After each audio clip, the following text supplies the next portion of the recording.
ananın ne muratları var ise o muratlarına жетсилер. Hem de ülengeler sen nesidir? Ömürlerini alaca yaşasınlar. Ülerinde balaşıkla çaksınlar. 2 yaşçıkla 2 kızçık niyazında. Biz de kuanıp beşikte salgan kümlede keleyik. Yallah. Haydan bilmeyeyim. Har Karaçay üyde mabullay tepsili de bolsunlar. Bunda kurbanlıkla da bolsunlar. Cilula bolsunlar.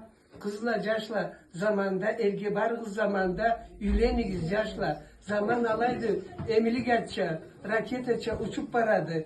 Lay anam karasan 25 yılda ülenik yaş 50 yılında da yaşçık olup köremede Karaça şakada argla deri kısıklağa köz ettire cülgellerin ülenme geller. Ançın aytama zamanda ülenigiz ata anala kımılda kız alga bizde boğança toyuğuz bolsun çakırgız bizni. Amin Allah. Koçlara tüyet kızlar. Söyleşebilirim. Sakat eski kahve. Ne. What's the